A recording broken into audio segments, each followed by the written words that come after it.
Billy back here with Broship of the Nerds. It's story time, y'all. So, here, a little over a couple weeks ago, some friends and I, there's a group of four of us, decided to go to Chicago. So we booked an Airbnb and we decided to take the Amtrak up. We booked everything way in advance and it worked out really nice that way. Anyways, we get on this train and, we're slap happy before the trip starts. We had to get up early to get on the train. And when I mean early, I'm talking before 8 a.m. on a vacation day, right? We're up early. I think I was up at like 6, and I only got to sleep a few hours because of loud music coming from outside. So, anyways, we decide to take the train, and everything starts out pretty chill. There's a group of four of us, two of us in front, two of other people are sitting behind us, and we're joking around a bit, but keeping it pretty quiet. And I've always thought when you're on public transportation, people might have had a rough day, they might have a long commute, so they might want to nap. So you kind of be quiet and be respectful of others, right? Not everyone does this apparently. So the ride starts out really chill. We're moving slow because it's a passenger train, and it's supposed to be like 3.5 hours. It ends up being like more like 5, but plenty of room. You have little things for your feet, like underneath, below. And my friends and I are all like, I think three of us are like between 5'10" and like 6'2", right? Because I think my buddy and I are each about 6'2", 6'1", 6'2" area. So we're sitting there, plenty of room, it's nice and comfortable on the train. It's really hot outside. We're riding for a little bit. Everything's chill. Everybody's real laid back. Get up, move around a little bit. You get to see some nice views from the window. I went and walked around a little bit because I was getting kind of numb sitting. So I stood for like 10, went to the bathroom and stood for like 10 minutes, just kind of walked around. Anyways, this guy gets on the train, and he's one of those people, if you know what I mean, the people that have the earbuds in and think that they're being really quiet and just have earbuds in. No, not at all. So we're riding along, and two of us brought headphones. I think two of us didn't. We're riding along, and I will be bringing them next time. This guy is on the phone. He goes, bro, listen. It is hot as hell on this train. There is no leg room. It's hot as hell on this train. It's going so damn slow, bro.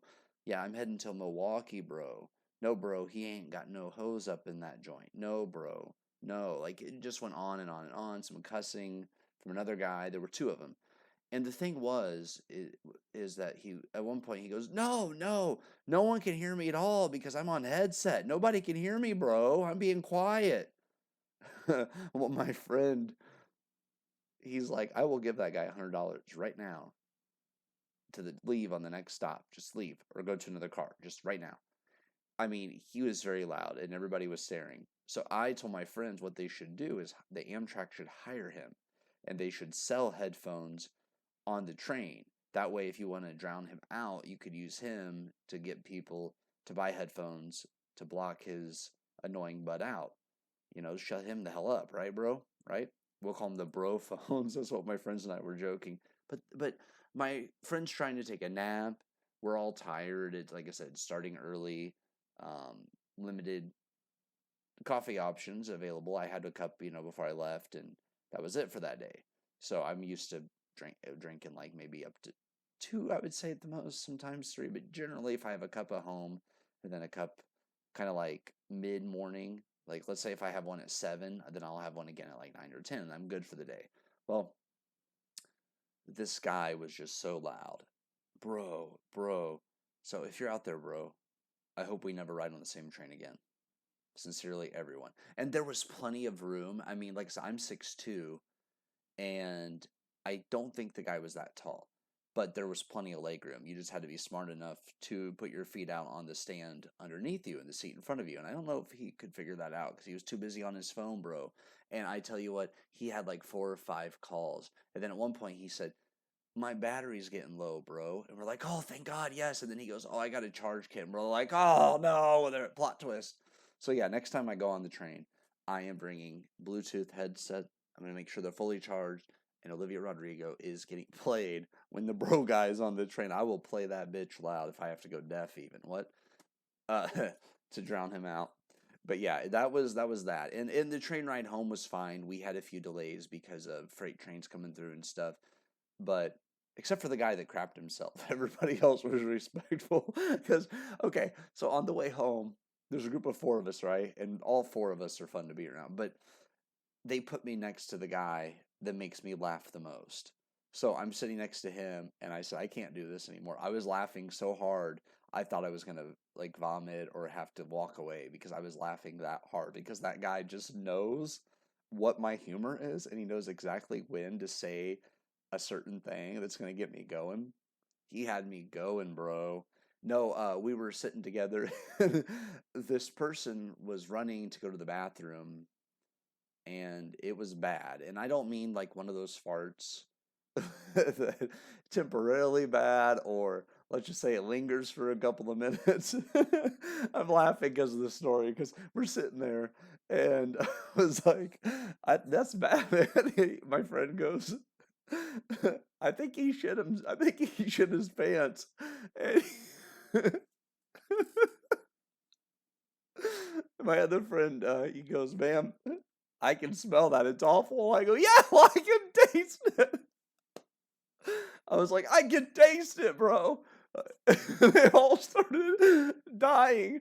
And we just, oh my. So sometimes there are annoying things that happen, like bro guy, bro. And then there's him and Vince Russo would have gotten along great, bro. But no, we're sitting there and we're going along, and that person just, and they were walking so fast I couldn't identify who it was. But this person just walks by so fast, they fart, shart, whatever they did. But oh my god, 10 minutes later, you can still smell it. And one, like I said, he goes, "Can you smell that?" And I'm like, I tasted it. Like we were all dying after that because it was just one of those. And this one wasn't as bad because the ride in was early morning. You're just ready to get there. Coming home, it was late evening. I want to say we started at like 7. And initially, we thought because of the speed of this one, we were going to get back at 10. It was like a little after 11. So it was about an hour plus worth of delays, which was fine because, like I said, the trains are comfortable. See, when people complain about trains, I got used to the subway in New York, right? That's a free for all up there. Like if it's chill, everyone gets a seat. If not, people have to stand. Well, I don't really have the world's greatest ability to hold on to stuff without bumping around.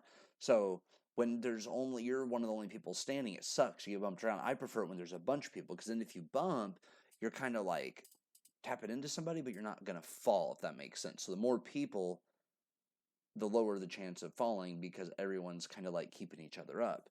But what I mean, like, there was a time where there was like 20 of us standing in New York, and when we would stop suddenly, you think it's going to stop, it slows, and then boom, it keeps going. You get kind of forward or side, you just kind of shoulder brush somebody, so you're good. Nobody falls, everybody's okay. Well, so whenever this guy was saying that it was no leg room and it was hot and it was cramped, it was 110 out with humidity that day inside the train.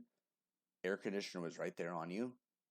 And yeah, it might have been a little warm, but it wasn't hot. It was more mild, I would say. It was comfortable. We'll say that. I could have been a little cooler, but I wasn't like sweating or anything too much. So it was fine. Um, and legroom, there was plenty. So this guy would have been bitching the whole time had he rode the subway in New York City because it's way more jam packed. Or if we'd have been on the L together. I'm so glad that I just, like, so next time I'm bringing some headphones. Way home, we didn't have any. It was actually pretty chill because we had a group of four of us. We were sitting like side by side with 2 rows. There was no one behind. There was like one person behind us, but nobody in front of us for quite a ways. So we pretty much felt like we were VIPs at that point. And it was real. They do have overpriced snacks, but that's also how they fund.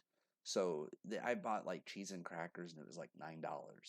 But it was cool because I got to talk to the employee on the back of the train and sort of like ask them, hey, do you get to see a lot of cool stuff? And they said, oh yeah, sometimes it depends on, because they get to sit there if there's no customers, and they have to stand where there are customers, so they get to see out the windows. But if it's daytime, they were like, yeah, I get to see more. But at night, even with lights, you can't see a whole lot because of how fast you're going and because the city's typically dark. Especially when once you make it out of Chicago itself and you start heading that way. Uh, if the bro guy though gave us weeks and weeks of entertainment, we're thinking about getting T-shirts made that said "I survived the bro train from hell." I mean, obviously it could have been worse, but this guy just went on and on and on. And I bet you he had 4 or 5 phone calls. And he goes, "Yeah, I'll call you back later. Yeah, I'll call you when I get closer. All right." And then 5 minutes later, "Yeah, we're getting a little closer." It's like, son of a bitch. Like, the guy just would not shut up. And like I said, when you're on public transportation, most people, if they have a good distance, like we had like 4 hours, you want to take a nap, even a half hour to an hour, but we couldn't because it was just that loud from that guy, bro. And there was this other guy he was talking about, well, doing things to someone physically and how he was going to beat somebody up and that kind of stuff. And was just going on and on and on, yelling too. So, and then had the grilliest laugh for a guy. I was like, oh, dude. Like, he was laughing really high pitched after he said he was going to beat this other guy's ass. And then he started laughing like he was in Barbie or something, you know? Um, but yeah, that's my story of the train. And I wanted to share that. Choo choo, bros. Take it easy.